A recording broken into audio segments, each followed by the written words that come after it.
bonsoir à toutes et à tous. Je suis vraiment très heureux de vous retrouver pour cette nouvelle édition de L'Esprit des Lettres, émission coproduite par KTO, Le Jour du Seigneur, et La Procure, cette librairie qui nous accueille ici somptueusement dans ses locaux à Paris, près de la place Saint-Sulpice. Alors ce soir, avec nos trois invités et leurs trois ouvrages, il va bien sûr être question de l'Esprit des Lettres, mais peut-être de l'esprit de résistance. Résistance ecclésiale, osons le mot, avec vous, Père Michel-Marie Zanotti-Sorkin, bonsoir. Bonsoir. Donc vous publiez aux éditions Ad Solem un livre interview avec Jean-Robert Cahin sur votre histoire, la lente et longue maturation de votre vocation, dont on voit aujourd'hui les fruits en la paroisse Saint-Vincent-de-Paul de Marseille, mais où l'on découvre aussi ce qu'il faut bien appeler une sorte de parcours du combattant. On a vu les grandeurs de l'Église, mais aussi ses lourdeurs, ses pesanteurs. Et c'est un ouvrage absolument, vraiment très touchant. Résistance mystique, avec vous, Enguerrand Nguépi. Bonsoir. Bonsoir. Donc, sous le titre L'Éclipse, c'est un roman aux éditions de l'Œuvre. Vous racontez de façon extrêmement originale ces 3 jours qui ont suivi la mort du Christ jusqu'à sa résurrection, à travers des portraits d'une grande perspicacité sur tous ceux qui ont connu le Christ de près ou de loin et qui se trouvent plongés dans un grand désarroi que vous rendez presque palpable. Et puis, il y a cette intrigue, Barabbas, vous nous expliquerez tout à l'heure, qui aurait cherché une alliance avec les disciples du Christ. En tout cas, c'est un récit assez bouleversant, une vraie méditation sur au fond, ces disciples du Christ qui n'en pouvaient plus à ce moment-là. Résistance politique avec vous, Christophe Carichon, bonsoir. Bonsoir. Donc, vous publiez aux éditions Artege Agnès de Nanteuil, 1922-1944, Une vie offerte. Et c'est l'histoire d'une grande catholique, d'une magnifique résistante, morte à 22 ans, sous les balles allemandes. Un destin bref, mais d'une très grande éloquence humaine, politique et spirituelle. Et je crois qu'il importe aujourd'hui de faire connaître. Avant de retrouver nos invités et d'approfondir chacun de leurs ouvrages, nous entrons dans la rubrique présentée ce mois-ci par François Maillot sur l'actualité du libraire.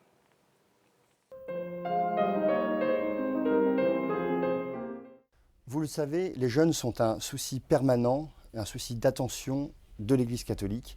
Et 2 événements viennent aujourd'hui sur les tables de la Procure, avec la parution d'abord de Yucat, la version pour les jeunes du catéchisme de l'Église catholique.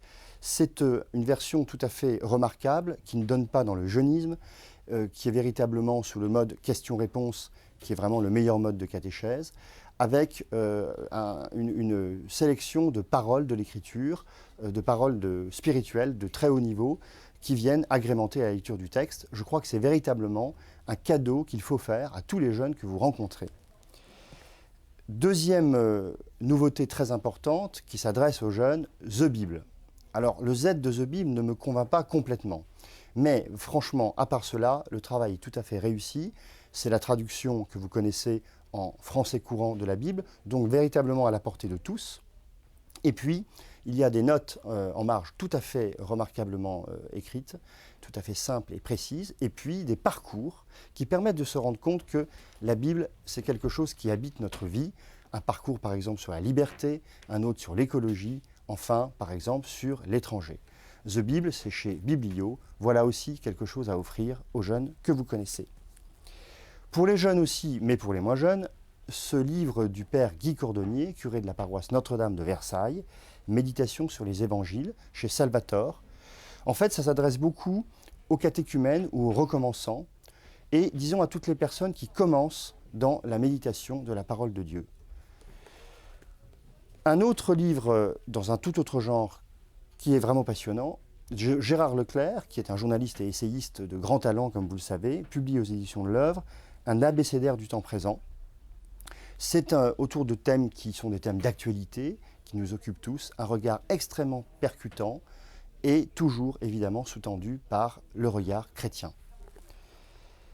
On attendait cette biographie de Frère Luc qui a été immortalisé sur les écrans par Michael Lonsdale, qui préface ce livre, de Christophe Héninck et donc Thomas Georgeon, chez Bayard. C'est véritablement sur cette très belle figure de moine de Tibérine, la biographie de référence que nous attendions. Dans la collection Prier 15 jours avec, que vous connaissez bien, j'aimerais vous présenter Frédéric Ozanam. C'est une très belle figure, c'est le fondateur des conférences de Saint-Vincent de Paul. C'est un homme qui était laïque, marié, père de famille, engagé politiquement et socialement, béatifié par Jean-Paul II. Je crois qu'il mérite d'être véritablement redécouvert aujourd'hui. Dans un genre plus spirituel, Nathalie Nabert publie un nouveau livre chez Albin Michel, Le Jardin des Sens, et elle dit au fond que la vie monastique, l'expérience monastique ne nie pas les sens, mais simplement la sensualité est intériorisée et épurée dans la vie monastique, toujours avec Nathalie Nabert, un très beau travail d'écriture.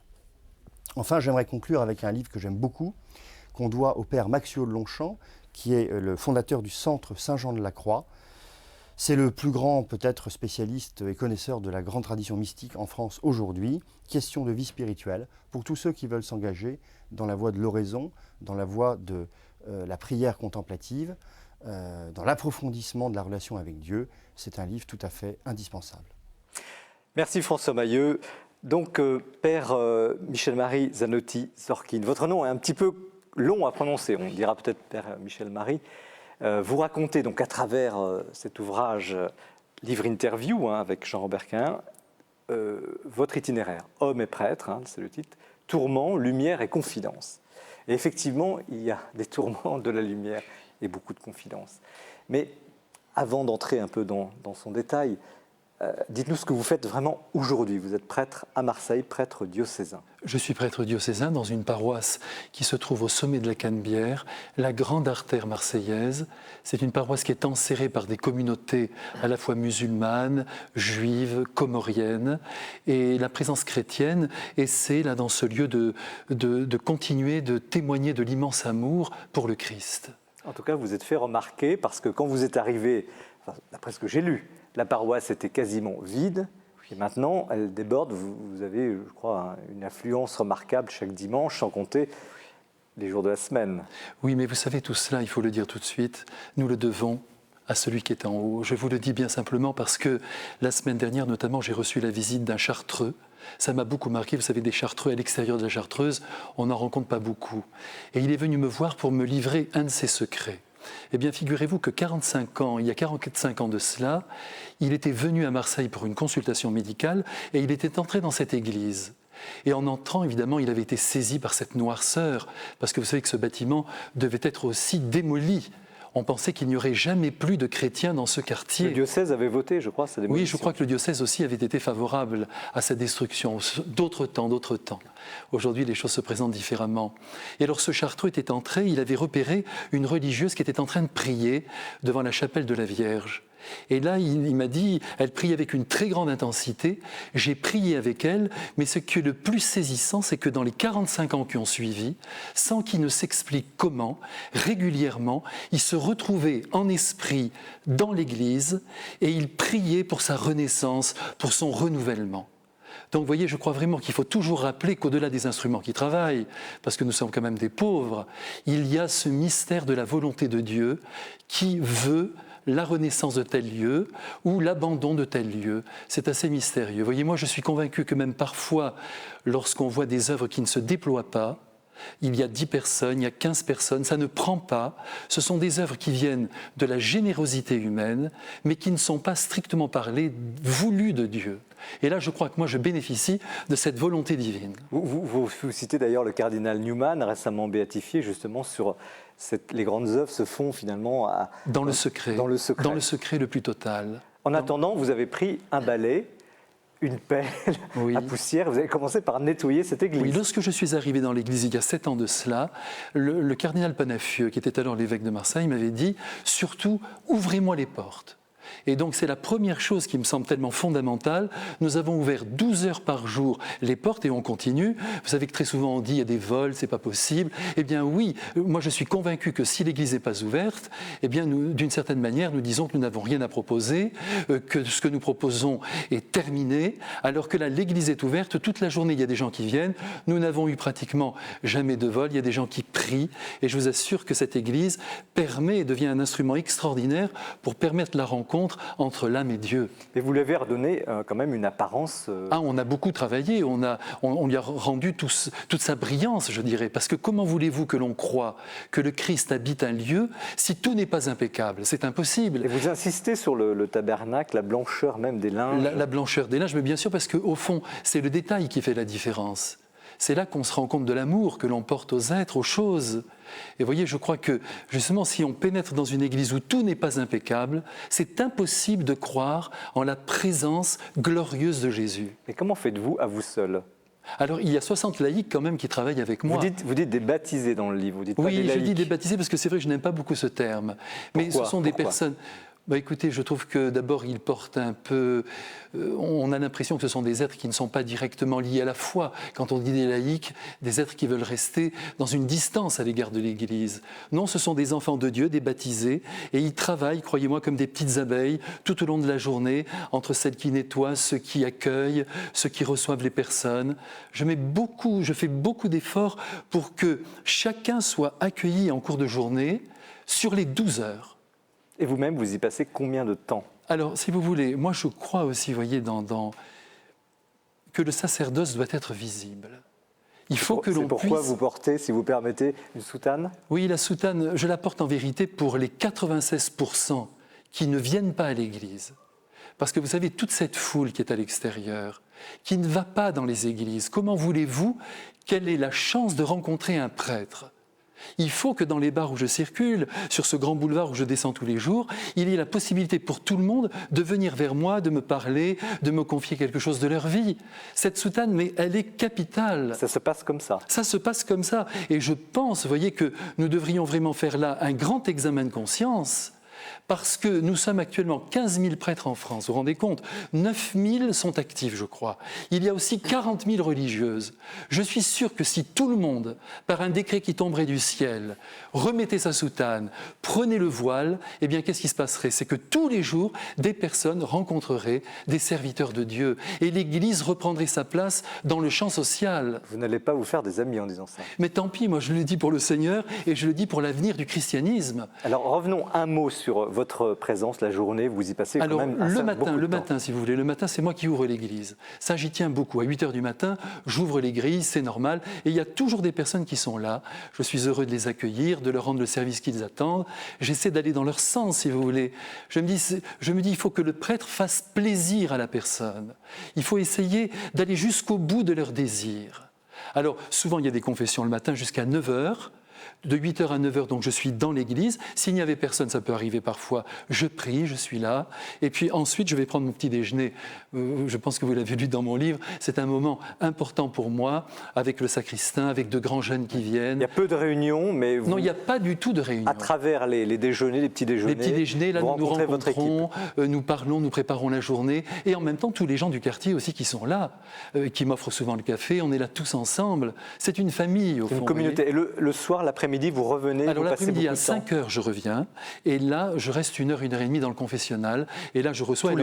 Tous les jours. Et là, je vous assure qu'il y a toujours du monde. Et le soir encore, vous y retournez? Et le soir, alors, après la messe du soir, à 19 h 10, alors là, c'est un conseil que je me permets de donner à tous les prêtres de France, que Dieu me pardonne, même si je suis un pauvre prêtre. Mais je vous assure que tous les soirs, à partir de 19 h, je reçois sans rendez-vous tous ceux qui veulent rencontrer le prêtre. Et alors là, je vous assure, chaque soir, il y a 10, 15, 20 personnes qui sont là. Sauf ce soir. Sauf ce soir. Alors ce soir, évidemment, il fallait que je sois avec vous. Alors là, c'est ce que vous faites aujourd'hui. Mais alors, quel chemin pour y arriver? Vous avez une vie quand même assez extraordinaire. D'abord, vos parents, qui sont d'origine, je crois, à la fois russe et italienne. Oui, et d'ailleurs, ce soir, je repense avec pas mal d'émotion à mon grand-père, parce qu'il est arrivé au début du XXe siècle ici, dans ce quartier. Il s'est installé un tout petit peu plus haut dans le quartier Montparnasse. Il était bottier, il préparait des... Il arrivait de Russie. Il arrivait de Russie, il était juif, donc il va épouser ma grand-mère, qui était catholique. Et évidemment, en ces temps-là, vous le savez, quand les gens n'avaient pas la même religion, ils ne pouvaient pas se marier à l'église.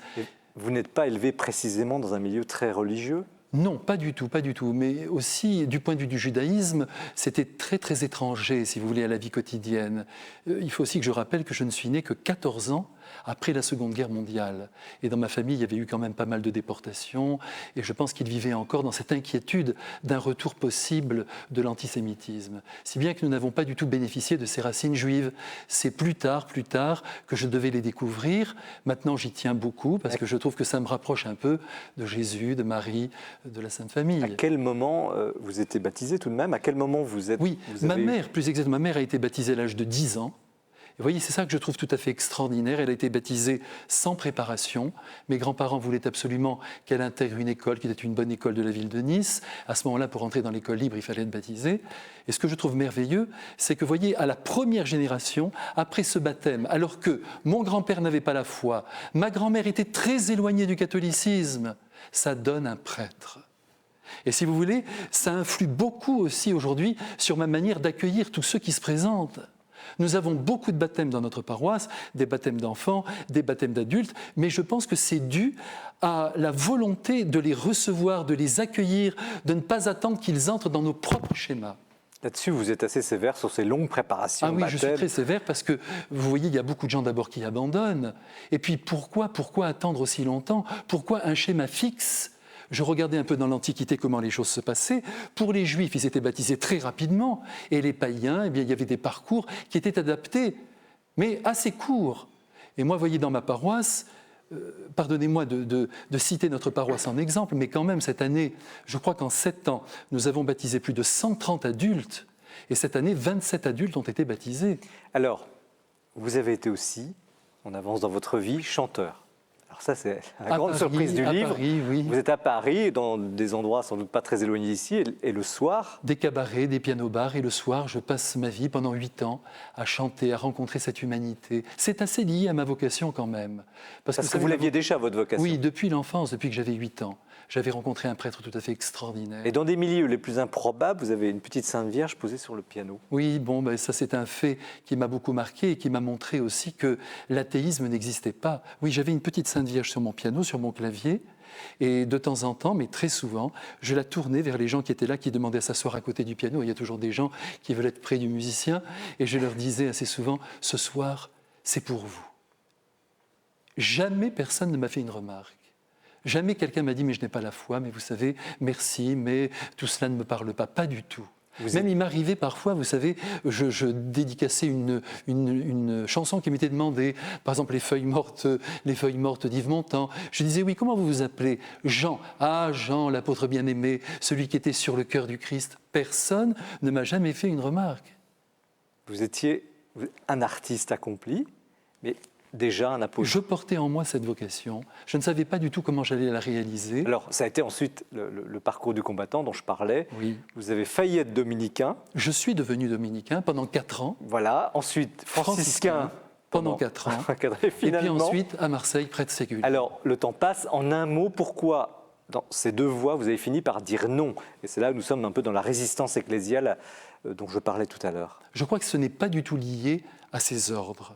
Il faut quand même le dire. J'avais rencontré à Paris le père Marie-Dominique Philippe, vous savez, le fondateur de la congrégation Saint-Jean, ainsi que le père Perrin, qui est une grande figure d'ailleurs de la résistance, qui a été le père spirituel de Simone Veil, non pas de Madame le ministre, mais de la philosophe. Hein.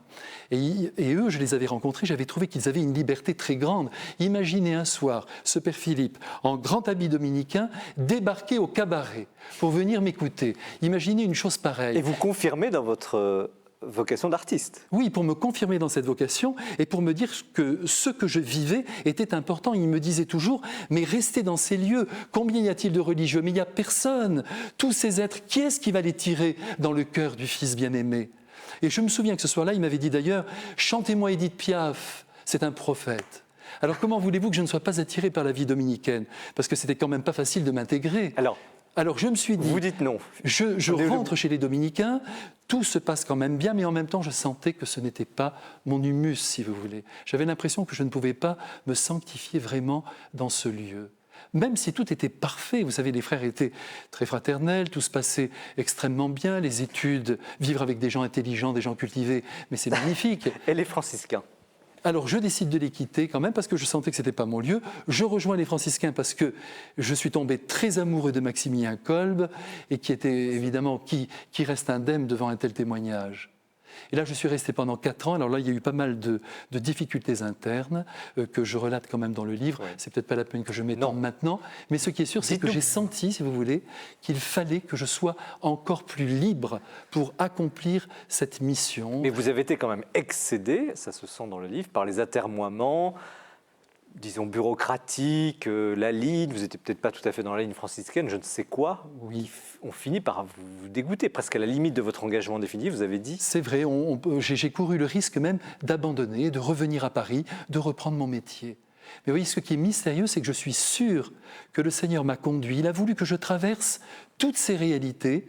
Et j'espère que le miel que je donne aujourd'hui n'est pas trop mauvais, après avoir butiné dans toutes ces familles. Je garde un souvenir extraordinaire de tout ce que j'ai vécu chez eux, mais ce n'était pas ma voie.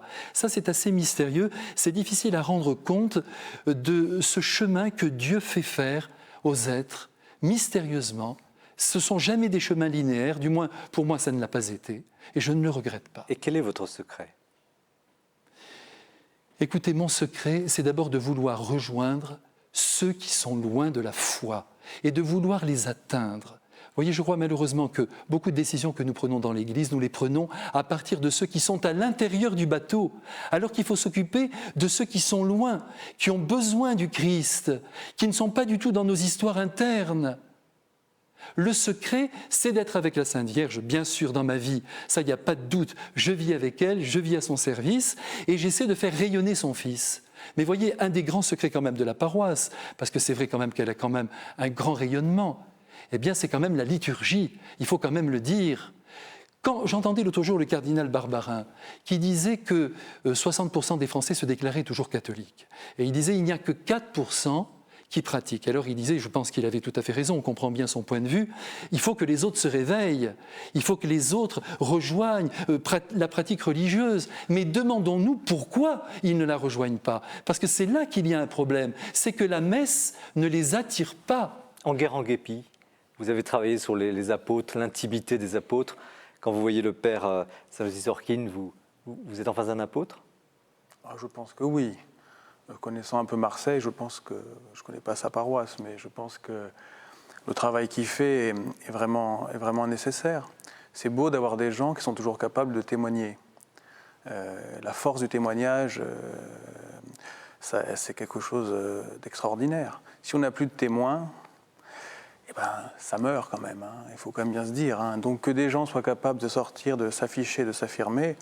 Après, on peut discuter de comment on s'affirme. Ça, c'est un autre point. Christophe Kerrichon, quand vous voyez ce espèce de combat entre l'homme, la structure, des structures qui le rejettent, quand même, qui se posent des questions sur lui, sur sa vocation, qu'est-ce que ça vous inspire comme historien ? Vous utilisez le mot de combat. Pour moi, en effet, le père Michel Marie est un prêtre de combat. En lisant son témoignage, je pensais, c'est un franciscain également, au père Goldman, un franciscain chez les SS, qui lui aussi a attendu longtemps pour se faire ordonner. Il a fini par sortir 2 fois son revolver face à des évêques. Bon, le père ne l'a pas fait, lui, mais il a souffert aussi de la bureaucratie. Il a été jusqu'au bout de son espérance et il y est arrivé.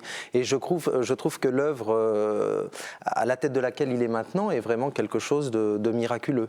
Ce qu'il réussit à faire est véritablement miraculeux et comme disait Enguerrand, en effet, c'est la force du témoignage. Et c'est vrai que s'il porte la soutane, en effet, comme il le dit dans son livre, eh bien, un prêtre qui porte la soutane, soit ça révulse, soit on va le voir. Et en effet, je pense qu'on doit aller voir, compte tenu de sa fougue, assez calmement le père de l'Église des Réformés. Enguerrand-Guépy ? Je trouve qu'à Marseille, ça fait sens. Une ville dont on nous vante le communautarisme, etc. Je trouve que ça fait sens qu'un prêtre porte la soutane. Mais faut-il admettre ce vocabulaire, ce concept de résistance, de combat à l'intérieur de l'Église? Hein. J'exagère peut-être, je vous pose la question. Choisi. Oui. Écoutez, moi je me sens au cœur de l'Église, mais en même temps dans ce combat qui est, je pense, celui du Christ, de gagner tous ses enfants pour les conduire dans son ciel. Au fond, c'est ça le vrai combat. Alors, celui-là, on ne le sacrifiera à aucune structure. Par exemple, voyez pour le baptême, aujourd'hui, en France, parlons très simplement, c'est beaucoup trop long pour être baptisé. 2 ans, 3 ans. Vous parlez du baptême adulte. Du baptême des adultes. Que l'on prend à partir de quel âge? À partir de 20 ans, on peut entrer dans le catéchuménat. Mais si vous voulez, c'est quand même inouï que la porte d'entrée pour être chrétien soit si difficile à pousser. Comment voulez-vous que les êtres ne soient pas découragés? Il y a des êtres qui ont été baptisés en 2 mois, je cite Jacques Maritain, mais enfin même dans l'Écriture, on voit Pierre baptise à Jérusalem, après son premier discours, 3000 personnes dans la même journée. Alors sans en arriver jusque-là, parce que malheureusement on n'aura pas les 3000, parce qu'on n'est pas en Afrique, mais on peut en avoir quand même 27, 30, 50 et 100, mais à condition qu'on accueille les personnes, qu'on les reçoive et qu'on s'adapte à chaque cas. Parce que le problème, pourquoi donner à chacun le même mode d'emploi? Si quelqu'un a besoin de 3 ans, très bien. Si quelqu'un a besoin de 15 jours, 15 jours. Vous dites, le prêtre doit reprendre sa charge de sanctificateur. C'est vraiment là, peut-être si je veux une citation à retenir du livre, c'est celle-ci. Sa charge de sanctificateur. C'est lui qui donne le Christ. C'est ça qu'il faut bien voir. Il le donne dans l'Eucharistie, il le donne dans le pardon des péchés, il le donne par l'amour qui se dégage de son être, il le donne par son dévouement sans borne, parce que c'est ça le sacerdoce. On a appris ça du Fils de Dieu lui-même, puis quand il était suspendu comme une bête à la croix. Cette donation totale, quoi qu'il en coûte. Et en même temps, il doit sanctifier son peuple, donner la vie de Dieu aux âmes. Et ça, il le donne essentiellement par l'Eucharistie. L'Eucharistie doit être sublime. Vous vous rendez compte, on assiste à la plus grande tragédie de l'histoire, la mort du Christ, la résurrection du Christ. Comment les êtres peuvent-ils dire qu'ils s'ennuient ? Je pense que c'est notre faute, parce que nous ne vivons pas assez la messe, nous ne nous immergeons pas assez dans le mystère, et en même temps, tous les éléments humains qui pourraient nous aider, musique, lumière, encens, toute cette forme, elle est capitale. C'est l'artiste là qui Oui, mais je vous assure revient. que c'est absolument nécessaire. On oppose toujours la forme et le fond. Et alors souvent, avec de bonnes intentions, en disant « mais non, on abîme le fond », mais c'est faux. Regardez par exemple ce mariage de Kate et William. 2 milliards de téléspectateurs. Enlevez les couronnes, enlevez les habits princiers, enlevez les carrosses. Mais c'est fini, plus personne ne regarde rien. Père, les 9000, vos 9000 confrères en activité, 15 000 prêtres en France, ils font quand même pas du mauvais travail. Ah, mais ils font un excellent travail. Loin de moi l'idée de penser que je suis le seul à faire quelque chose, bien sûr. Mais je pense qu'il faut revoir notre manière de faire, eux comme moi. Parce que l'usage des choses détruit les choses. Qu'est-ce que vous voulez dire par là? Je veux dire par là que, si vous voulez, nous avons toute une organisation, toute une manière de faire. Et cette organisation, ça devient l'ordre de l'usage, la manière dont nous vivons les choses. Eh bien, cet ordre de l'usage, il faut le démolir pour retrouver l'ordre de la chose. Alors, autrement dit, trop de prudence, trop de bureaucratie, trop de précautions parfois. Tout ça, il faut quand même accepter de le repenser. Regardez par exemple, tous les évêques de France vous diront, tous les curés de paroisse, que tous ceux qui ont été baptisés, adultes, qui ont fait les 2 ans ou 3 ans de catéchuménat, la plupart d'entre eux, disons, ne reviennent plus après. On ne les voit plus, tous vous le diront. Alors pourquoi ne pas s'interroger, se demander si ce ne sont pas nos systèmes qui les bloquent, parce qu'ils ont fait le parcours du combattant, quand ils ont eu la médaille, ils ne reviennent plus. Alors, remettons-nous en cause, mais c'est merveilleux tous les soirs de se dire, demain, je vais me réveiller vierge. Je repense mon système pour m'adapter aux besoins actuels. Est-ce qu'on peut vous accuser d'être un peu trop classique, un peu trop tradit? Excusez-moi, je pose la question telle que des gens pourraient la poser. En raison de ma soutane, peut-être? Peut-être, mais même de ce que vous dites. Écoutez, j'ai l'impression quand même de travailler pour l'avenir en disant cela. Parce qu'il faut voir de quel côté sont les conservateurs. Parce que moi, je propose au contraire que tout ce que nous avons monté ces dernières années et qui ne fonctionne pas soit détruit. Donc je suis pour la tradition, mais une tradition, vous voyez, qui travaille pour cette actualité d'aujourd'hui. C'est pour que les âmes puissent monter vers Dieu. Nous sommes encore sur des schémas trop anciens. Donc, vous voyez, je ne suis pas comment réconcilier l'Église? C'est ma dernière question.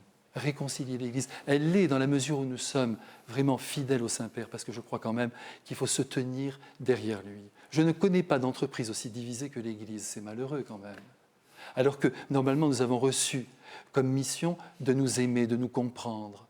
Mais malheureusement, il y a beaucoup de luttes idéologiques. Je crois qu'il faudrait vraiment se tenir derrière le Saint-Père, bien entendre ce qu'il veut pour aujourd'hui, et que chacun d'entre nous, nous travaillons dans notre style, mais quand même à la restauration, quand même, j'emploie ce mot volontairement, hein, de la foi dans les cœurs, car nous avons affaire à des millions de baptisés qui ne pratiquent plus. On vous écouterait des heures. Père Michel Marie, merci. C'est maintenant déjà l'heure du coup de cœur, donc, qui est présenté ce mois-ci par Bertrand Deschamps.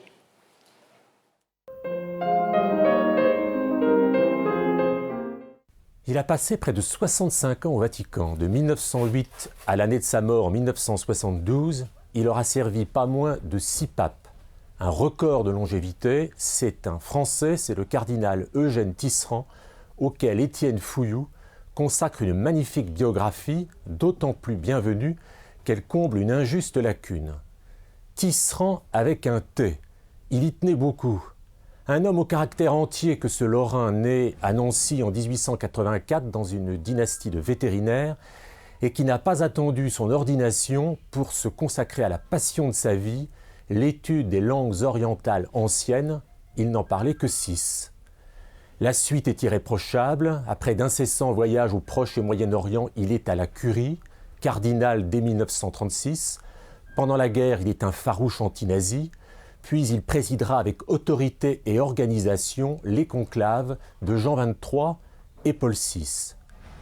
C'est un travail d'historien fouillé et rigoureux, mais que je vous invite vraiment à découvrir parce qu'il est accessible et fort bien construit. Il structure le long fil d'une existence dense et d'une carrière irréprochable. En plus, vous avez un indispensable index qui ressuscite les figures d'une époque foisonnante où l'influence de la Rome pontificale et le rayonnement de la France ont été incarnés et portés très haut par ce vieux cardinal à la longue barbe blanche qui, très mécontent de la limite d'âge imposée par Paul VI, disait à l'âge de 87 ans, pour exister, il faut travailler.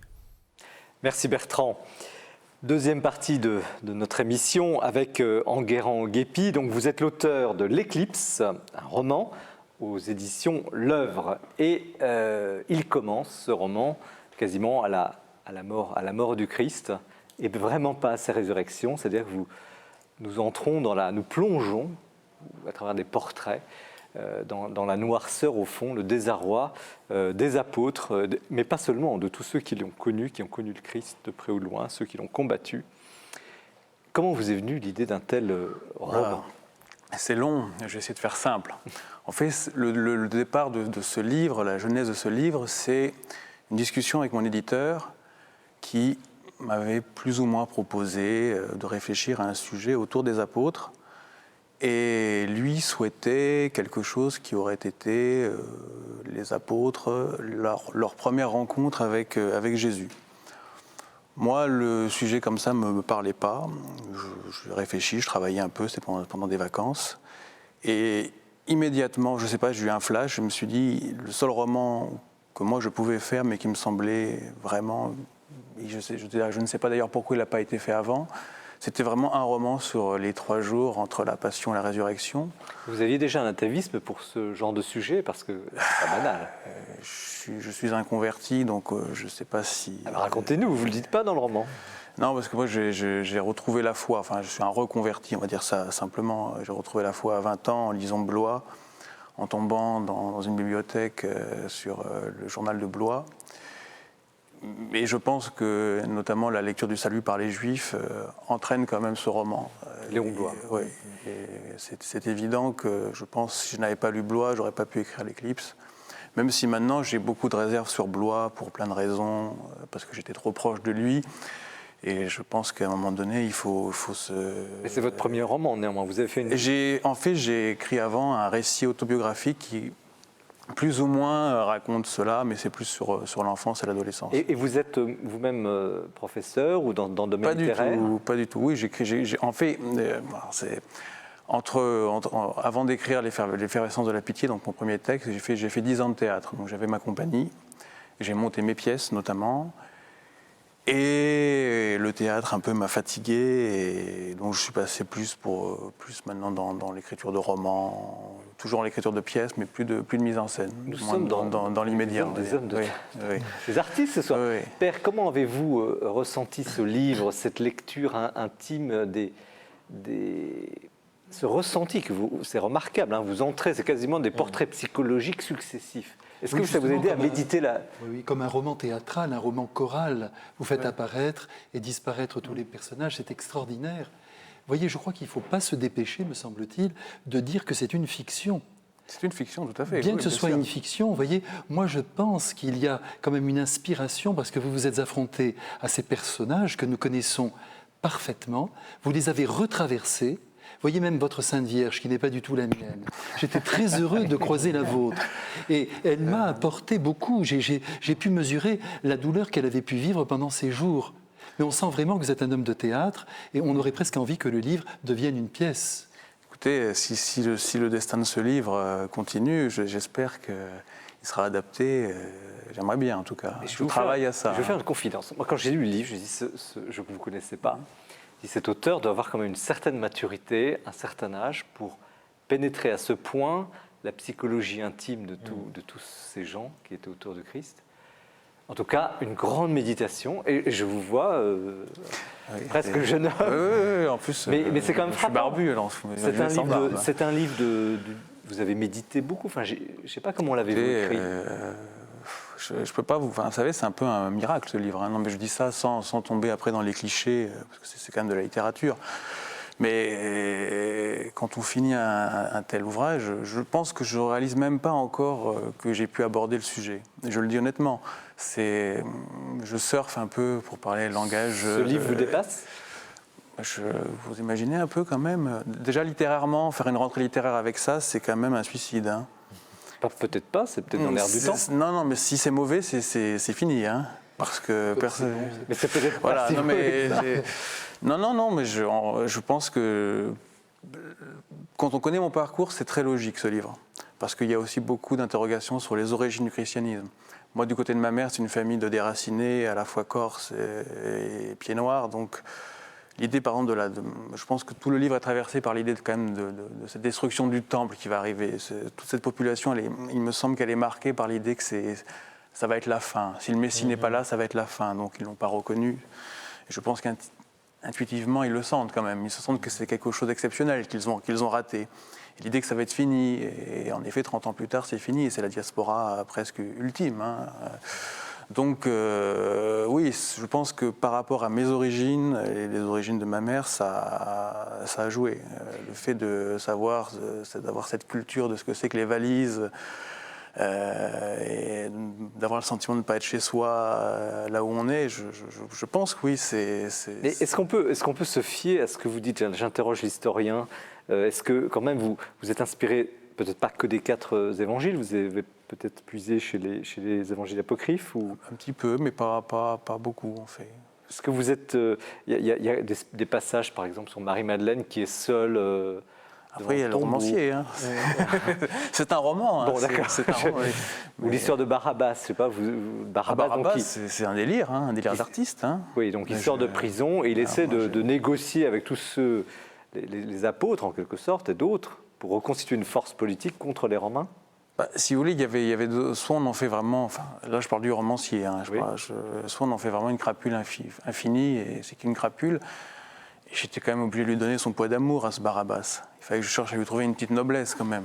Il fallait que je me dise, oui, peut-être il est libéré, il a peut-être prévu tout ça, c'est un grand manipulateur, mais il veut fédérer, il veut que ce messianisme juif, qui est quand même au départ la libération, hein, c'est que les Romains partent. Hein.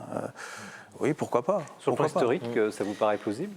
Oui, parce que, comme le montre bien Enguerrand, le peuple juif est très divisé à l'époque. D'ailleurs, vous commencez votre roman, je crois, par le grand maître des Esséniens. Le maître de justice, le maître de justice. Donc on est tout de suite dans cette division du peuple juif entre les Esséniens, entre les pharisiens, entre les sadducéens, qui se bouffent entre eux et qui sont incapables de s'unir, en fait, contre l'occupant, qui tirent tous un petit peu les intérêts à eux. Et on sent bien tout cela dans le livre. Ce qui est intéressant aussi, c'est de voir la réaction des Romains. Alors bien sûr, l'hésitation de l'administratif Ponce Pilate, mais aussi le songe de Claudia. J'ai beaucoup aimé la description de la femme de Ponce Pilate. Et puis le soldat romain qui protège Marie-Madeleine, Livius, je crois. Vanitch. Oui, Vanitch, qui a été un beau personnage.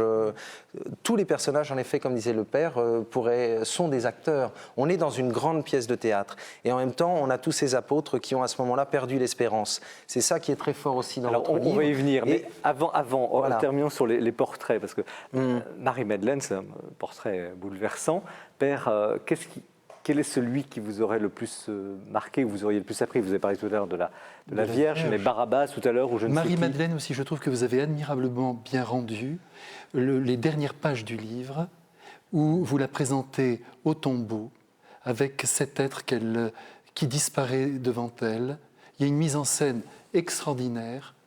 Je trouve que là, votre art de romancier excelle. Et on découvre une Marie-Madeleine très amoureuse et en même temps très soumise à cette mort qui l'a détruite et en même temps à cette espérance qui est en train de renaître. L'espérance, À la fin. c'est pas la dominante du livre. Hein. On est vraiment dans le désarroi. Oui, Alors, oui. est-ce que c'est ça, Enguerrand-Guépy, que vous avez voulu montrer? Cette espèce vous savez, c'est le patatras. Ils sont tous par terre, les apôtres. Hein. Il n'y en a pas un pour relever l'autre. s'imaginer On le que savait, mais là, vous le montrez. C'est prouve bien que la foi est quelque chose qui est quand même une transformation intérieure, puisqu'ils ont quand même vu pendant 3 ans des prodiges, ils ont quand même assisté à des miracles. Ils ont vu tous la résurrection des morts, la résurrection de Lazare, des morts. Ils n'ont pas suivi. Si vous voulez, il y a quand même le seul acte courageux, du moins velléitaire, c'est Pierre qui l'a, à un moment de l'arrestation de Jésus. Sinon, ils sont quand même tous, ils ont fui. On ne sait pas trop d'ailleurs ce qui s'est passé, mais enfin. Et moi, je dis attention, ce qui prouve une chose, c'est que le christianisme n'est pas une secte, parce qu'ils n'ont pas du tout le comportement d'une secte. Ils n'ont pas suivi le gourou. Ils sont quand même tous presque désœuvrés. Ils sont dans l'absence. Ils sont écrasés quand même par ce qui se passe. Mais c'est ça votre intuition fondamentale? Non, mon intuition, c'est aussi d'avoir quand même pensé intellectuellement. Il faut faire un livre, je dirais, universel, et ce moment, c'est quand même le moment du doute. Et on est dans une époque aujourd'hui de doute, de contestation, mais pas forcément une époque qui n'est pas intéressée par le christianisme. Mais les gens aujourd'hui, ils ne vont pas forcément s'afficher. Et j'ai par exemple beaucoup de retours très positifs d'agnostiques ou d'athées. Les athées ouverts, par exemple, aiment beaucoup le livre. Moi, Michel Onfray, je ne pense pas, mais les athées ouverts, qui sont dans une démarche très respectueuse, trouvent le livre intéressant. Ce n'est pas un livre d'apologétique. Donc, je ne voulais pas ça. Moi, je voulais un livre où tout le monde puisse le lire. Et je pense que Marie-Madeleine, à la fin, devant le tombeau, c'est un peu nous. Cette transformation intérieure, on en a besoin. Si on ne l'a pas, on peut voir, comme Zola, des miracles à Lourdes, ça ne fera pas avancer la cause. On doit aller jusqu'à l'aplatissement radical, parce que c'est quand même... Vous imaginez même Lazare finit par douter de l'intérêt de son miracle, c'est quand même incroyable. Vous dites, on a l'impression qu'il regrette d'avoir été ressuscité des morts, enfin en tout cas réveillé de la mort. Ça, c'est l'interprétation. Oui, mais vous allez jusque-là quand même. Le doute. Mais vous savez, il fallait quand même essayer de leur donner, sur le moment, j'entends. Hein. Je ne sais pas parce que c'est un roman, mais sur la vérité du moment, chercher à comprendre pourquoi ils n'ont pas suivi. Moi, je pense que c'est ça qui m'a vraiment interpellé, c'est pourquoi aucun ne suit. Ça fait sens tout de même de se dire que Jésus est seul. Bon, il est sa femme tout de même, mais il est quand même seul. Sauf la Vierge quand même. Sauf la Vierge, bien sûr, la Vierge. Et Jean. Mais enfin, Jean, c'est pas le plus courageux dans le livre. Il est au pied de la croix. Oui, non, mais disons dans les évangiles. Oui, dans les évangiles, mais dans le livre. Non, là, au contraire, il n'a pas une structure très courageuse. Et Père, qu'est-ce que vous pensez de cet anéantissement avant la résurrection, que vous décrivez magnifiquement? Ils sont tous anéantis. La crucifixion a dû être quelque chose de terrifiant pour eux. Voir celui qu'ils ont aimé, en qui ils ont cru, suspendu comme ça, au bois. Ça a dû être terrifiant. Et c'est sûr que dans leur humanité, ils sont descendus très très loin. Mais je ne dirais peut-être pas, sans toucher la direction que vous avez vu prendre, je ne dirais pas qu'ils ont douté. Parce que vous savez, le doute, ça détruit tout. Parce que si vous doutez d'un amour, par exemple, c'est terminé. Alors souvent on dit que c'est bon de douter dans la foi, on voit bien qu'on risque de tout perdre. Je pense qu'ils n'ont pas douté, je pense que la Sainte Vierge les a beaucoup aidés pendant les 3 jours à tenir et à croire à la parole de Jésus qui avait promis la résurrection, mais qu'ils étaient quand même anéantis par ce qui s'était passé. Je les vois, moi, si je devais écrire avec vous la suite du roman, je les verrais venir près de Marie et lui demander pardon d'avoir été si éloignés de ce qui s'était produit. En quoi cet anéantissement parle, vous le suggérez, enfin pas dans le livre, vous venez de le dire, aux hommes et femmes d'aujourd'hui?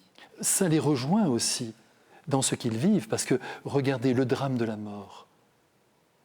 Il faut se rendre compte ce que ça peut signifier pour des êtres pour qui toute la vie se résume à 80 ans, à acheter, à vendre, à dormir, et puis un trou à 2 mètres sous terre.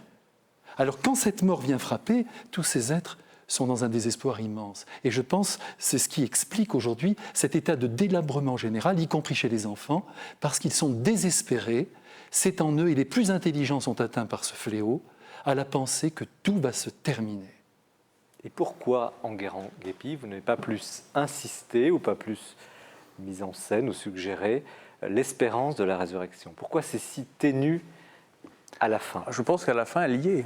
Elle y est, mais... Je pense qu'elle y est, mais elle est liée subtilement, je vous l'accorde. Mais parce que après, il faut comme s'imaginer qu'un roman littéraire sur ce moment-là, c'est quand même très très difficile.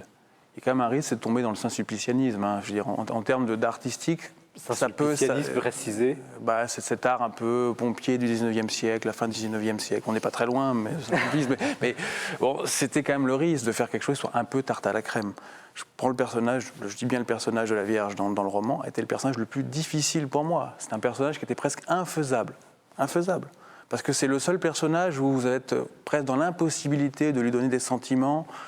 Et là, vous avez vraiment le sentiment, vraiment l'impression d'être écrasé. Alors que les autres acteurs, vous trouvez toujours une fêlure. Trouver la fêlure chez Marie, très très compliqué, très très difficile. Et donc il faut, en fait, j'ai navigué sur une corde raide quasiment toute l'écriture de ce livre. Comment avez-vous écrit un tel ouvrage au fond? Parce que... écoutez, je ne sais pas, on verra si j'en fais d'autres après. Non, mais vous avez... non, mais chaque personnage, vous avez pris du temps, médité, lu, ou alors c'est venu comme ça? Non, c'est pas venu comme ça. J'ai vraiment cherché. Je pense que c'est l'espérance du théâtre. Hein. C'est chercher, comme si j'étais un comédien, si je devais les jouer dans le contexte de ces 3 jours. Qu'est-ce que je prendrais? Quelle est la fêlure? Quelle est la faiblesse ou le courage? Enfin, quel est le trait de caractère que je ferais dominer chez eux? Et j'ai cherché après à décliner. Donc vraiment, ça a été chaque personnage. Je cherchais à me l'approprier. Et je pense que c'est pour ça que ça fonctionne, parce que prenez Barabbas, quand il parle de son père, je pleure avec Barabbas. L'idée de cette revanche sur une enfance douloureuse, etc., ça me touche moi aussi. Là, c'est un personnage que j'aime, indépendamment de ce qu'il est dans l'histoire. Je arrive à lui donner quelque chose, et sa mort est noble. Parce que finalement, c'est peut-être aussi l'idée que Dieu est amour, et que même il était même amour, il est même presque d'abord amour pour Barabbas. Je pense que c'est un roman qui est d'inspiration tchécovienne. Tout personnage doit avoir son poids d'amour.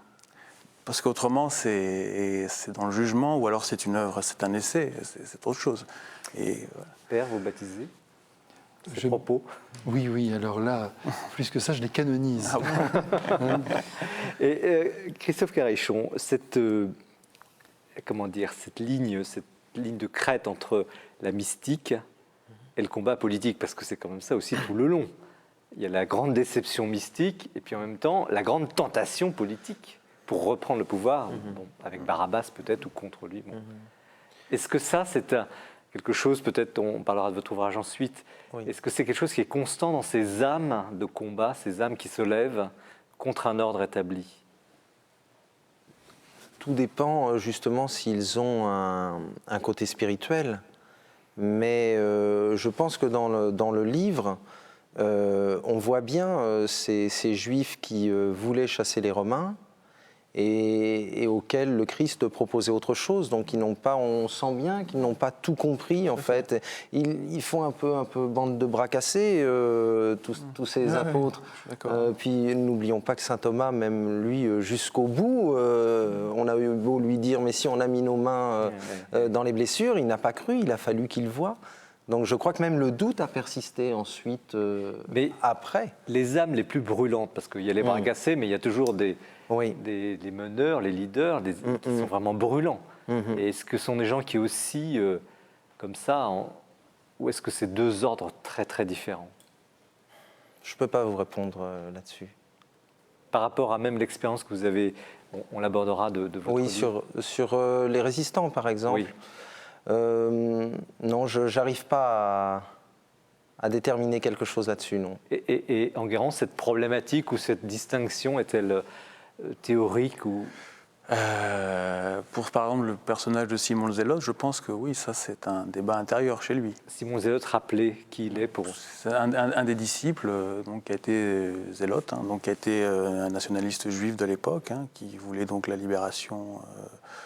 qui s'est même sans doute battu contre les Romains physiquement et qui est devenu disciple de Jésus. On ne sait pas grand-chose sur lui, donc je ne vais pas me lancer dans un... Je serais très très mauvais. C'était le plus politique des apôtres. Oui, Judas, peut-être, avec Judas. Ouais. Mais et je pense que oui, pour lui, si admettons que Jésus, cet homme qui lui fait dépasser son combat politique pour quelque chose de plus spirituel, on va dire, plus mystique. À partir du moment où il n'est plus là, je pense que c'est une déception. Donc il va sans doute revenir entre guillemets par désespoir dans ce qu'il était avant. Peut-être, peut-être pas d'ailleurs. Peut-être que c'est la fin de tout. Pour lui, il donnera rien.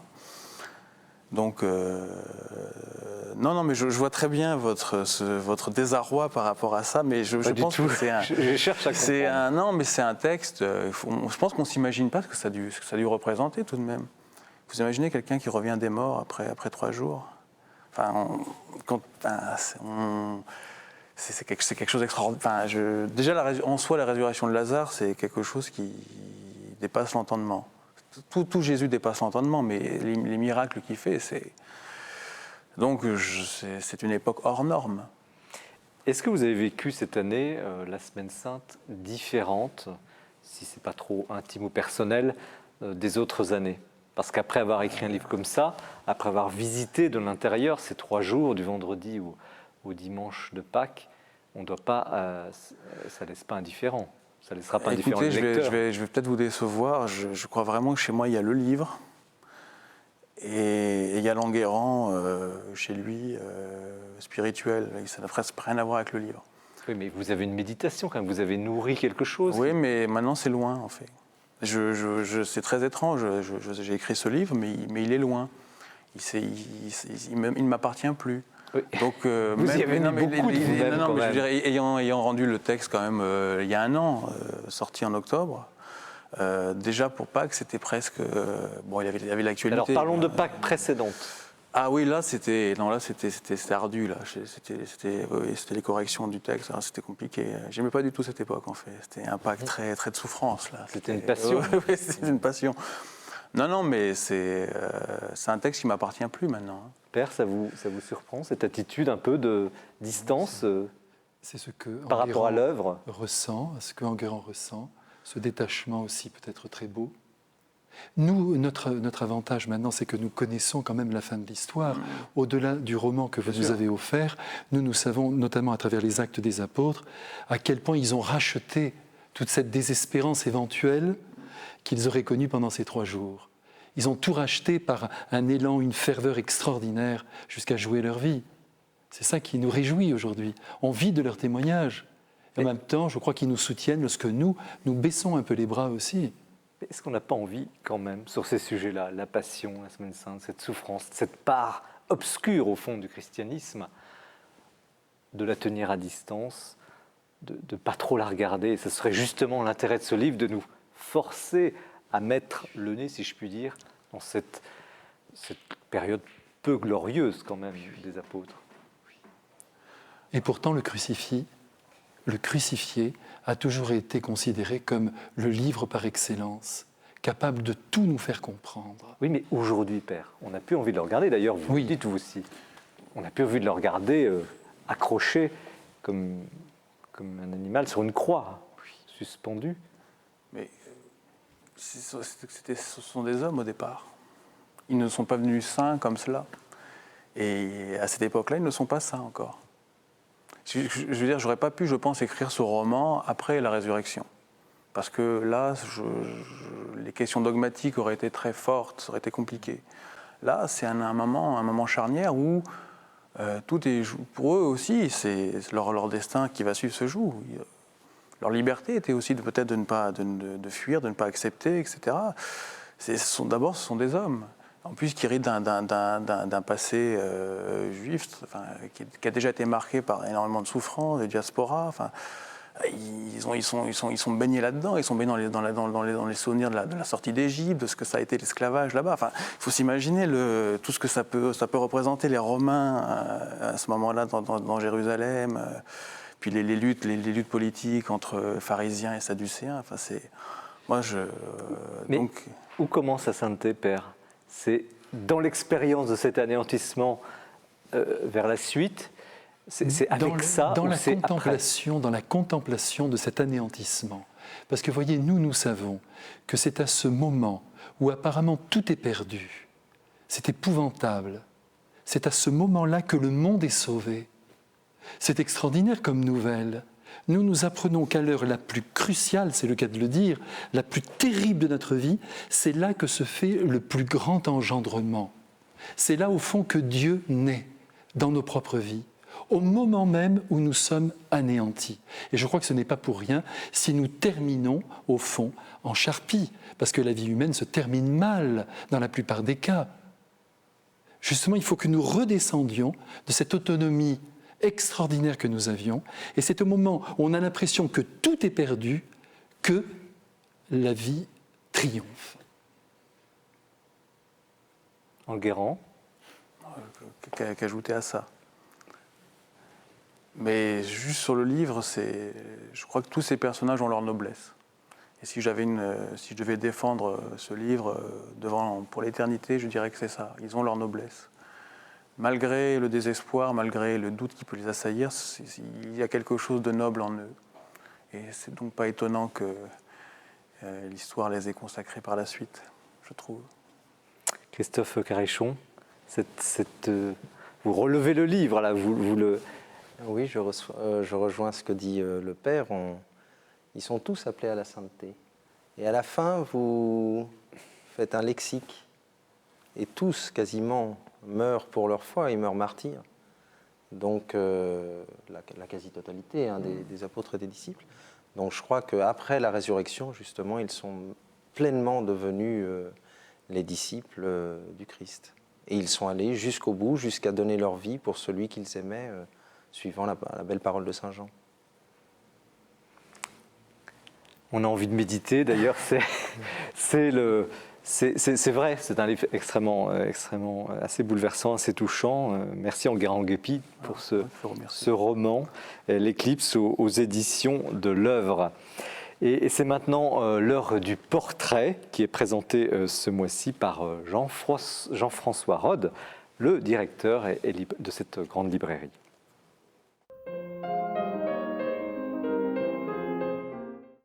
Je voudrais souligner l'importance de l'œuvre de Monseigneur Joseph Doré, sulpicien, théologien, archevêque émérite de Strasbourg. Et une fois n'est pas coutume, je voudrais commencer par son dernier livre, qui porte comme titre sa devise épiscopale et ce qui constitue en fait le cœur de sa vie et de son travail, à cause de Jésus. Avec comme sous-titre « Pourquoi je suis demeuré chrétien et reste catholique ».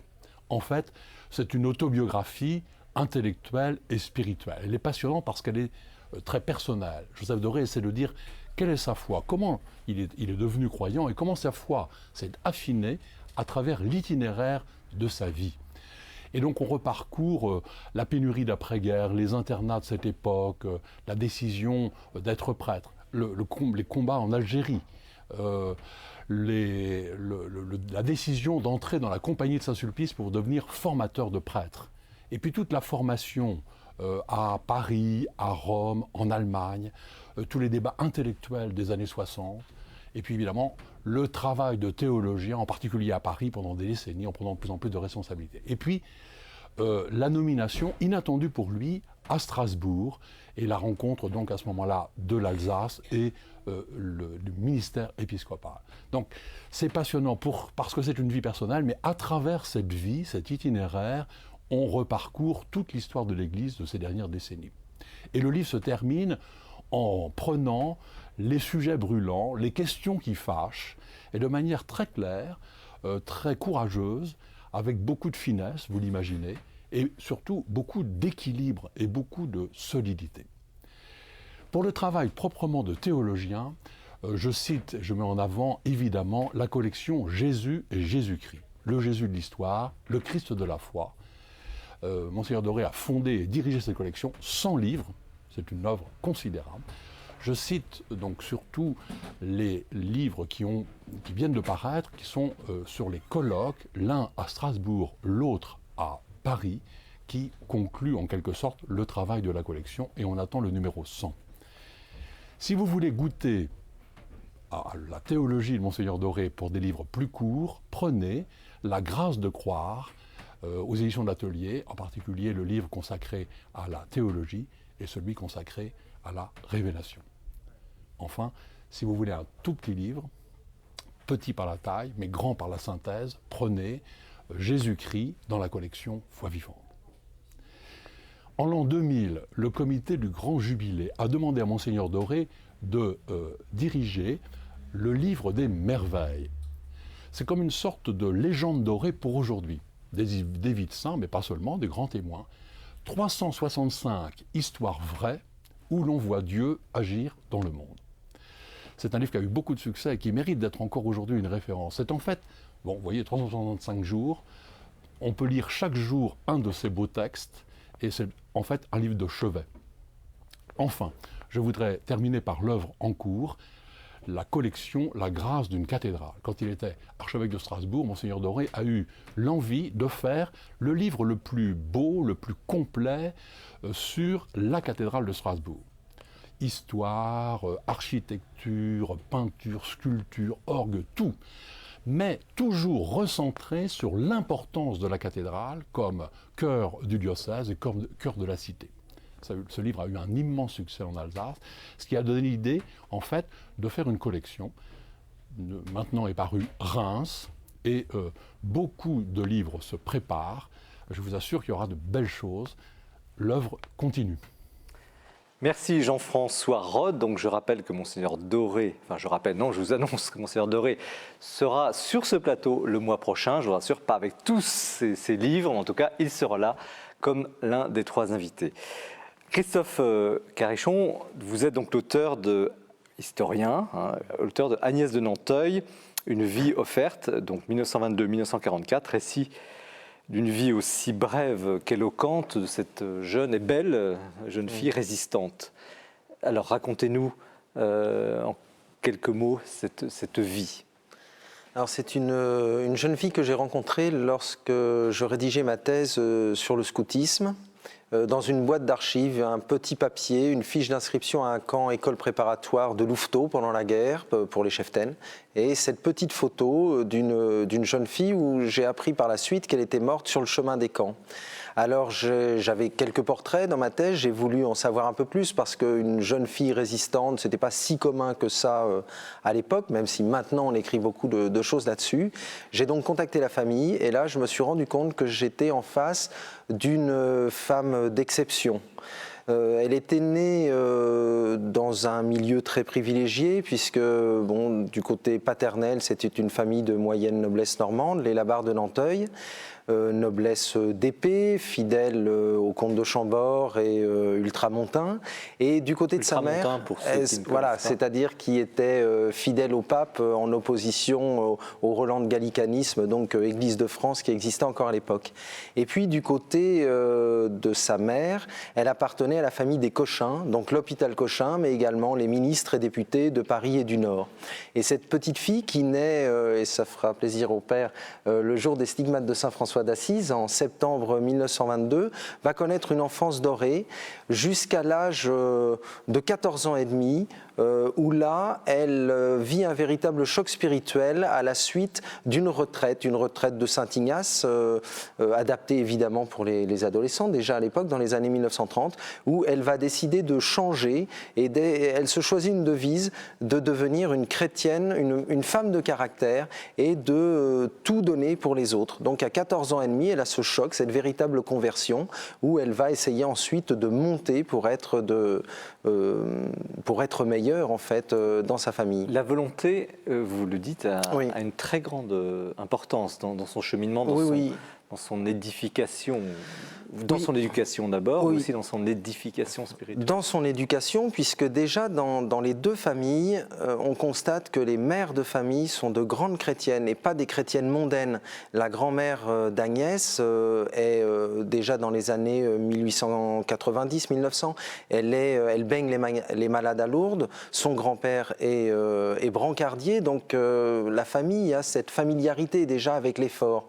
Et puis elle, donc adolescente, elle va vraiment vouloir changer, elle tient des petits carnets. J'ai eu accès, grâce à la famille d'Agnès de Nanteuil, à l'ensemble de ses carnets spirituels, de ses carnets de retraite et de ses lettres à son confesseur. Et j'ai pu véritablement rentrer dans l'âme de cette jeune fille et voir ses progrès. Alors sur ces petits carnets, elle se fait des tableaux et elle note le nombre de chapelets, elle note ses privations, elle note les visites au Saint-Sacrement. Alors c'est vrai par exemple, il y a des choses assez amusantes. Elle n'aime pas beaucoup les légumes, en particulier les rutabagas et puis les navets et également la peau de lait. Alors c'est vrai que ça peut faire sourire, mais elle se prive de ça. Comme Sainte Thérèse, elle va chercher le fruit pourri dans le compotier. Et j'aime à penser que c'est cette familiarité avec l'effort qui va ensuite l'aider à tenir lorsqu'elle sera arrêtée, lorsqu'elle va être torturée et lorsqu'elle va aller en prison. Racontez-nous cette fin. Alors, donc la famille, à la suite de différents problèmes, va quitter donc la région parisienne pour arriver en Bretagne. Et c'est la famille Nanteuil, dès 1940, même s'ils font confiance au début au vieux maréchal de France qui prend les rênes de la France, puisque de toute façon personne ne voulait, il faut bien voir les choses comme elles sont. Au début, ils font confiance, mais les accords de Montoire, donc les accords dits de collaboration entre Hitler et le maréchal Pétain, vont véritablement les décevoir. Il rentre en résistance dès 40-41. Dès 40-41. C'est cette première résistance où on va trouver énormément de familles de droite, on dirait aujourd'hui traditionnelles ou nationalistes, ne serait-ce que le général de Gaulle, qui a une formation quand même assez classique, ou d'Étienne d'Orve ou le colonel Rémy. Donc il rentre très tôt, et dans cette famille Nanteuil, c'est la mère qui rentre en résistance, parce que le père va mourir en 42, et puis également tous les enfants. Donc d'abord par du renseignement, en regardant les Allemands, les plaques d'immatriculation, en envoyant ça à Londres, en cachant des réfractaires plus tard au service du travail obligatoire, et puis ensuite en organisant tout un système d'évasion des aviateurs alliés au sein du réseau Libération Nord, qui était un réseau assez important en fait. Où elles ont pris des risques insensés, oui. Des risques insensés en accompagnant des pilotes alliés. Alors imaginez, puisque ça se passait à Vannes, la ville de Vannes, 28 000 habitants en 1942, la Gestapo était à 150 mètres de la maison des Nanteuil, mais les jeunes filles, donc Agnès, mais aussi sa sœur Catherine, récupéraient les pilotes qui avaient été descendus dans la campagne française, et puis ensuite les emmenaient dans une planque où ils attendaient là un bateau à Camaret ou à Douarnenez sur la côte finistérienne pour rejoindre l'Angleterre. Il y a d'ailleurs un cas assez étonnant, et là encore on rejoint les franciscains, où un pilote est abattu, et c'est un Indien. Alors imaginez un Indien en Bretagne en 1944, c'est pas vraiment très commun, donc cet homme noir et un peu barbu, il vient du Pendjab, il s'appelle Bachir, on va le cacher sous une bure de franciscains, et ainsi les Allemands ne repèrent pas ce personnage atypique. Utiliser en quelque sorte sa respectabilité pour pour justement animer ce trafic. Oui, tout à fait.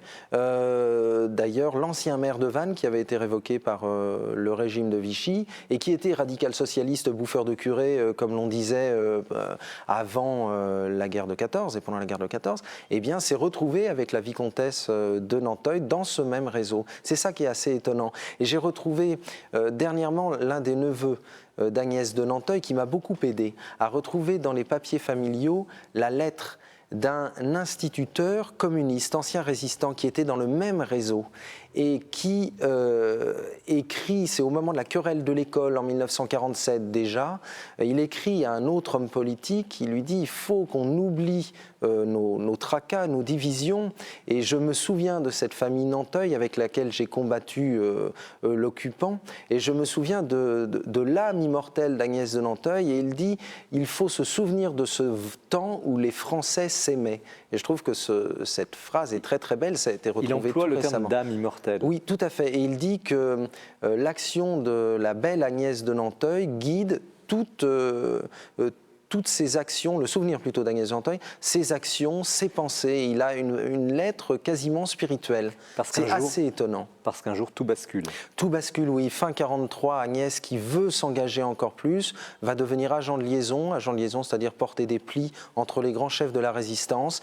Et les historiens le disent bien, devenir agent de liaison fin 43, début 44, c'est une espérance de vie de quelques semaines. Elle remplaçait déjà, elle a 21 ans à l'époque en fait, elle remplaçait déjà quelqu'un qui avait été arrêté. Cette expérience va durer quelques semaines où à la suite d'une trahison, elle est arrêtée. Une trahison ou quelqu'un qui a... Quelqu'un qui a parlé. Apparemment sous la torture. Sous la torture, oui. Oui. C'est ce que je pense. On a trouvé des archives, mais... Elle se retrouve à ce moment-là. Elle se retrouve arrêtée donc, à la Gestapo de Vannes, où là, elle va être déjà torturée 3 fois. Et puis ensuite, il la transfère à la Gestapo de Rennes, donc, qui est à l'époque il y a une grande prison à Rennes, qui est la prison Jacques-Cartier, où on réunit l'ensemble des déportés politiques et où là, on continue à les interroger. En tout, cette jeune fille va être torturée une 12aine de fois. C'est assez... En l'espace de combien de temps? En l'espace de... Écoutez, elle est transférée mi-mars et elle rentre à la prison le 17 mars, je pense, en 4 à 5 semaines. Et à la fin, ils vont arrêter. Mais ses compagnes de prison, c'est assez étonnant, j'ai eu beaucoup de courriers là-dessus, disent que quand elle revenait de ces horribles séances de torture de la Gestapo, anéantie complètement, elle s'allongeait sur son lit et elle se relevait. Et c'est elle qui rassurait les autres. Elle a toujours rassuré les autres. C'est pour ça que le livre s'appelle « Une vie offerte ». Elle a, de toute petite jusqu'à sa mort, elle a toujours fait en sorte d'offrir sa vie pour son prochain. C'est à la fois une grande mystique, oui, et à la fois une grande âme résistante. Enfin, elle est dans l'action, elle est vraiment... Oui, mais tous les saints sont des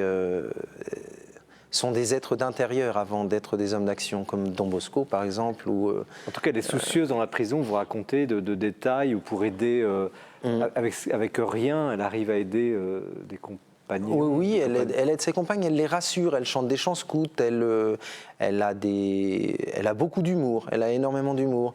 Et puis toujours, par exemple, dans les lettres de prison que j'ai récupérées, qu'elle arrive à faire passer à sa famille, c'est toujours elle et sa sœur Catherine, parce que sa sœur Catherine est arrêtée quelques temps plus tard. Donc toutes les deux, elles rassurent leur maman en disant « mais ne vous inquiétez pas, nous allons très bien, envoyez-nous moins de colis et ne vous inquiétez pas, les amis », donc les amis sont les Américains, les Anglais, vont bientôt arriver. Donc vraiment...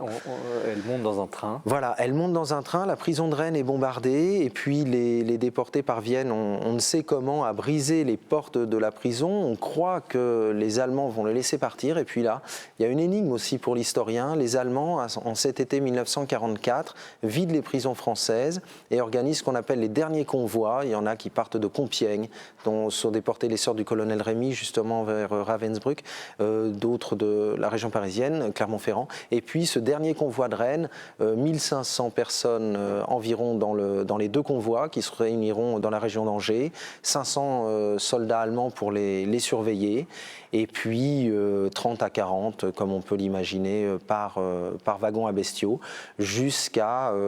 donc là, on part au début août, donc vous imaginez la faim déjà, la chaleur, la soif, puisqu'on ne les laisse pas sortir, et ils vont arriver ainsi, au bout de 4-5 jours, aux environs de Tours, à Langeais.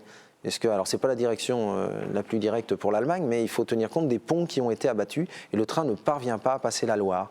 Alors là, les prisonnières parviennent à se faire ouvrir les portes en demandant une pause, puisque le train ne peut plus avancer. On camoufle le train, et tous ces jeunes déportés, donc il y a des déportés politiques, il reste encore les quelques juifs qui ont pu échapper au convoi de 42, beaucoup de punis allemands également, et puis des prisonniers américains, donc tout le monde sort dans la prairie qui est autour du train, et là jusqu'à ce qu'on voit 6 croix noires s'afficher dans le ciel. Ce sont des avions de la Royal Air Force qui ont vu des uniformes allemands, en fait, des déserteurs et des punis allemands, qui ont cru que c'était un convoi de troupes et qui vont mitrailler les prisonniers. Et là, il y a une sorte de panique. Il y a une panique, les Allemands tirent dans tous les sens, certains essayent de s'enfuir, et c'est à ce moment-là qu'Agnès est blessée à bout portant par un soldat allemand. Et commence un nouveau calvaire pour elle. Et commence un nouveau calvaire où elle n'est pas soignée, où un chirurgien allemand considère que la blessure n'est pas assez grave, la remettre dans le train, mais heureusement un médecin de la Croix-Rouge dit qu'il faut l'emmener à Tours. Donc elle est séparée de sa sœur Catherine qui, elle, sera libérée plus tard à Belfort. À Tours, elle va être mise dans un hôpital, mais là, les Allemands refusent de la soigner. Ils pensent qu'ils ont un gros poisson de la résistance. Elle a 21 ans, elle n'a pas 22 ans parce qu'elle est de septembre. Ah oui, j'ai dit, effectivement. Elle a 21 ans, et puis là, elle agonise encore une semaine. Elle a la chance de rencontrer un prêtre allemand, un peu, j'imagine, un peu comme l'abbé Stock, qui écrira plus tard à Madame de Nanteuil et qui va l'accompagner jusqu'au bout, j'imagine, peut-être en lui amenant la communion, peut-être en tout cas en la confessant. Et au bout une semaine encore, les Allemands vont la remettre dans un train où là, il y a une trentaine de tourangelles, dont plusieurs membres des jeunesses communistes, pour encore la diriger vers l'Est. Et alors, on arrive dans la gare de Paray-le-Monial.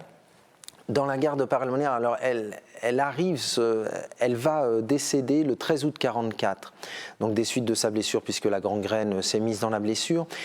Et en arrivant, le médecin de la Croix-Rouge encore qui arrive, parce que les Allemands doivent débarquer le corps, il dit « J'ai eu l'impression d'arriver dans un wagon où aurait été raflé tout un pensionnat ». Tellement toutes ces jeunes filles étaient en train de prier autour du corps d'Agnès. Or, dans ces jeunes filles, là encore, je l'ai vu par cette lettre dont je vous parlais tout à l'heure, il y avait des membres des jeunesses communistes. Et cet ancien résistant dit, il parle même, je crois, dans la lettre d'un véritable miracle. Ce que leur a demandé Agnès, c'est simplement de prier, de dire le chapelet avec elle. Vous vous rendez compte, c'est extraordinaire. C'est extraordinaire la force de conviction et la foi de cette jeune fille. Qui meurt à ce moment-là et puis qui ensuite va être enterré dans la nuit parce qu'il faut attendre l'autorisation. Et vous avez découvert cette vie donc à partir d'une petite fiche oui. et vous avez découvert la résistante et la mystique. Enfin. Voilà, il y a deux choses. Il y a l'histoire d'une jeune fille résistante pendant la guerre. Qui montre, comme je le dis, je fais beaucoup de conférences sur Agnès, qui montre que cette jeunesse de France n'a pas démérité.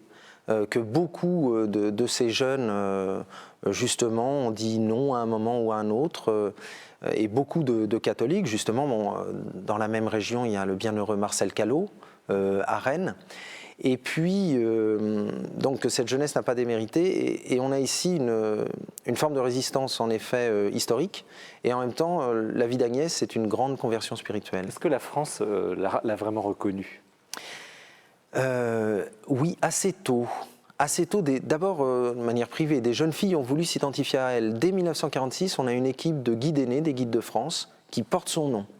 Et puis ensuite des plaques des plaques dans différentes rues ou différentes villes où la famille est passée, donc à Vannes, à Évry, Ville-Nouvelle, à Tex également. Et elle a été décorée, je crois. Elle a été décorée, elle a reçu la médaille de la Résistance, la Légion d'honneur à titre posthume, et puis toute la famille a été décorée également de plusieurs décorations anglaises et américaines. Et tout dernièrement, en effet, en 2002-2003, c'est quand même assez notable, Agnès de Nanteuil a donné son nom à une promotion d'élèves officiers. Lieu viril s'il en est. de Saint-Cyr. Alors, de l'école militaire du corps technique militaire, et administratif. C'est vrai qu'il y a plusieurs femmes dans... c'est ce qu'on appelle maintenant l'école d'administration militaire. Mais vous y êtes pour quelque chose? Absolument pas. Non, non, absolument pas. Je crois que le nom a été sans doute soufflé par les résistants de Vannes, mais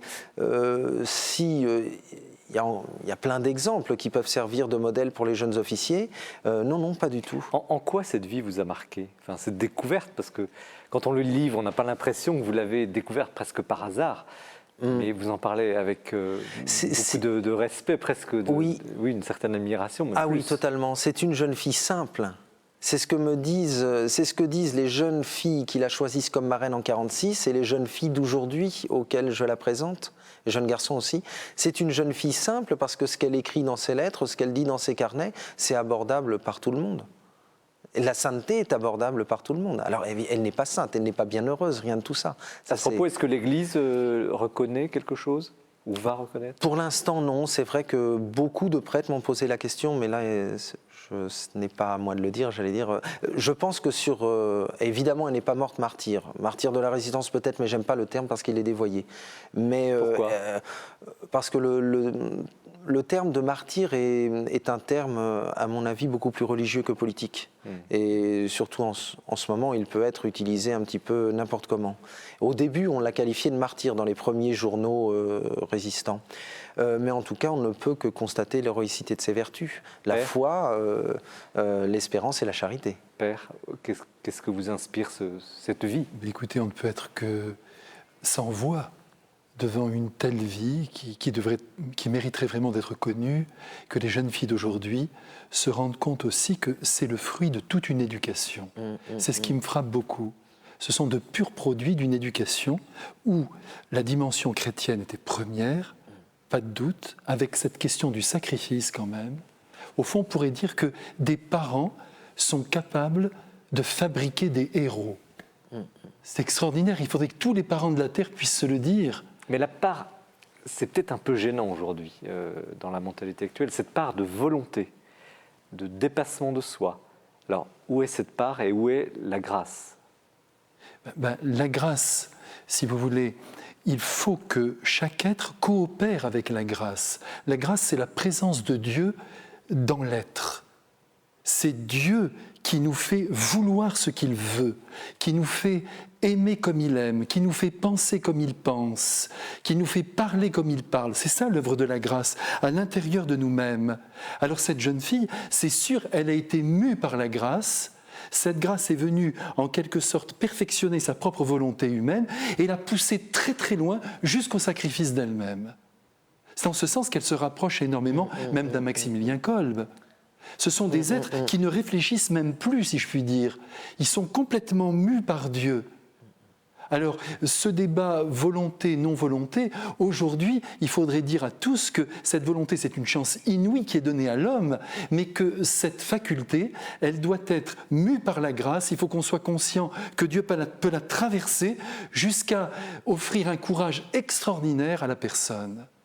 Et qu'il a fait se dépasser, s'oublier, s'anéantir pour le bonheur de l'autre. Et ça, c'est tout à fait Agnès, me semble-t-il. Enguerrand-Guépy, vous ressentez peut-être autrement ce livre? Non, moi, ce qui m'interroge, c'est le sentiment quand même qu'elle n'est pas assez connue. Ça fait partie de ces figures de la résistance qu'on ne nous a pas forcément vantées, notamment dans nos études. Mais vous-même, avez-vous été frappé par ce témoignage et comment? Vous imaginez quand même cette vie, une personne... Et ça fait un peu écho, je dirais, à mon livre, par rapport à l'idée de ne pas avouer, quand même, de subir la torture, de ne pas lâcher. Ça, c'est quand même quelque chose d'impressionnant, de subir les coups. Et Vous pensez que ça peut parler aujourd'hui à des jeunes? Je pense que des figures comme ça, comment dire, c'est un peu c'est beau les gens qui veulent mourir qui veulent mourir les armes à la main pour une noble cause. On n'en a jamais, on en a toujours, enfin, il n'y en a jamais assez quand même. Hein. Non, je pense que c'est des figures qu'il faut absolument mettre en avant, toujours. Est-ce qu'on n'a pas un peu peur quand même de ce genre de témoignage aujourd'hui? Est-ce que certains mettent des obstacles à la diffusion d'un tel témoignage? Non. Le mot de sacrifice peut-être fait un peu peur. Parfois je parle plus des efforts. Mais non, au contraire, je crois que ça les élève. Et sur le plan idéologique, on n'a pas trop abordé, on n'a pas eu le temps avec vous, Père, Oui. mais le poids des idéologies, la droite, la gauche, et là vous donnez plusieurs témoignages justement de personnes qui ne partagent pas du tout cette foi chrétienne et qui pourtant s'inclinent et même s'inspirent d'une telle vie. Je crois que dans le contexte particulier de la guerre, il y avait un ennemi qui était là. Et je crois que les Français, à ce moment-là, ont oublié leur divergence, qui les avait détruits depuis, j'allais dire surtout depuis le temps des radicaux au pouvoir dans les années 1900. Je crois qu'il y a vraiment eu une union. Mais aujourd'hui, qu'est-ce qu'au fond peut apporter un tel témoignage? Pour le catholique, beaucoup d'espérance et puis la croyance dans le pardon. Les derniers mots d'Agnès tout le temps, c'est « Ave Maria, pardonnez-leur » parce que pardonner aux soldats allemands qui l'a blessé à mort, pardonner à ces tortionnaires de la Gestapo et également les miliciens, parce qu'il y avait des Français et des Bretons, elle l'écrit dans ses lettres, qui l'ont frappé, et puis pardonner à celui qui l'a dénoncé et qu'elle a certainement reconnu dans le même train, puisqu'il a été aussi déporté, lui n'est pas revenu, voyez. Donc, ça, c'est pour le catholique? Oui. Ou le chrétien? Alors, pour l'historien ou pour... Oui, ou pour les gens, tout un chacun, ces gens que vous essayez d'aller chercher loin. Allez-y, oui. Non, je vous en prie, monsieur. Je crois qu'elle peut... Je crois que l'héroïsme aussi, est comme la sainteté, est à la portée de tout le monde. Moi, je suis surpris des témoignages que j'ai des personnes âgées, bien sûr, qui ont connu Agnès ou pas, et j'en retrouve toutes les semaines. Et puis des jeunes aussi, qui sont, à partir de 14 ans, transformés, transportés par la vie de cette jeune fille. Je ne compte plus, elle était cheftaine de Louveteau, mais je ne compte plus les camps scouts, de guides surtout peut-être, mais qui la choisissent comme modèle cette année, en thème général sur l'héroïsme, ou sur la jeunesse héroïque. Où voilà, je crois qu'elle parle beaucoup, mais il y a encore plein de jeunes comme ça qui peuvent parler à la jeunesse d'aujourd'hui. Et... Père, vous vouliez dire? Non, je pense qu'au contraire, la jeunesse a des ressources très grandes. Elle a soif de cet absolu. Même si on la fait vivre un peu sur des matelas tranquillement, dès que des figures comme ça se lèvent, tout de suite, la jeunesse se dit « mais pourquoi pas nous? On pourrait aller plus loin, faire quelque chose de grand ». Sortir de notre train-train quotidien. Vous voyez, même tous ces jeunes maintenant qui veulent donner une année, partir au loin, c'est une manière aussi de sortir de leur petite vie banale et de donner quelque chose à l'autre. Et quand on voit que ça va si loin, alors évidemment, il y a une coloration chrétienne immense. Vous voyez ces derniers mots, Ave Maria, ce regard vers Marie, qu'elle a dû prier pendant ses tortures, c'est sûr, pour que ça surgisse comme ça à la fin. Et puis, ce pardonne-leur qui me fait penser au pardonnez-leur de Saint-Étienne, le jeune Saint-Étienne, à qui on vient de lancer une pierre en pleine tête, et au moment même où il tombe, ne leur comptez pas ce péché.